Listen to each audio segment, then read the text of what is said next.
আসসালামু আলাইকুম। এখন আমি আপনাদের দেখাবো একটি জেপিজি ফরম্যাটের ইমেজ কিভাবে এসইও করতে হয়। তো চলুন শুরু করা যাক। তো প্রথমত ইমেজের উপরে একটা রাইট বাটন ক্লিক করবেন, দেন রাইট বাটন ক্লিক করার পর নিচে প্রপার্টিস লেখা আছে, দেন প্রপার্টিসের উপরে ক্লিক করবেন। ক্লিক করার পর এখানে চলে যাবেন ডিরেক্ট ডিটেলসে। তো ডিটেলসে যাওয়ার পর এখানে টাইটেলটা আপনারা দিয়ে দেবেন। তো যে আপনাদের যে রিলেটেড ইমেজটা, তো আমি টাইটেল দিলাম, আমার একটা টাইটেল দিলাম, দেন এখানে সাবজেক্টও আমি সেম দিলাম। তারপর এখানে 5 স্টার রিভিউর উপরে ক্লিক করলাম। তারপর ট্যাগ আপনারা এখানে দুইটা যেটা পাঁচটাও দিতে পারেন।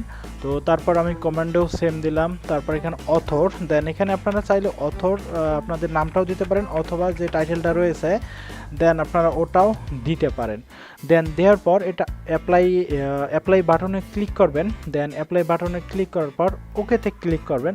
তারপর আবারও সেমভাবে রাইট বাটন ক্লিক করবেন, মানে এসইওটা করার পর ওইটা আবারও চেক দিবেন, কারণ কিছু কিছু জিনিস কিন্তু মিসিং হয়।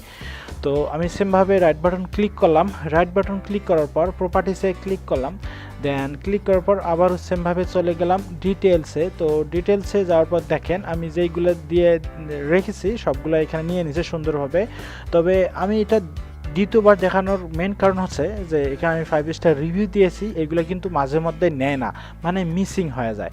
তো তারপর জাস্ট এটা আপনারা রিনেম করে নেবেন। দেন ওখানে যে কিওয়ার্ডটা দিছেন ওইটা এখানে মানে রিনেম করে এটা এখানে দিয়ে দেবেন। তো আশা করি বুঝতে পেরেছেন যে কিভাবে একটা ইমেজ জেপিজি ফরম্যাটের এইটা কিভাবে এসইও করতে হয়। তো ভিডিওটা দেখার জন্য অসংখ্য ধন্যবাদ। সবাই ভালো থাকবেন, সুস্থ থাকবেন। আল্লাহ হাফিজ।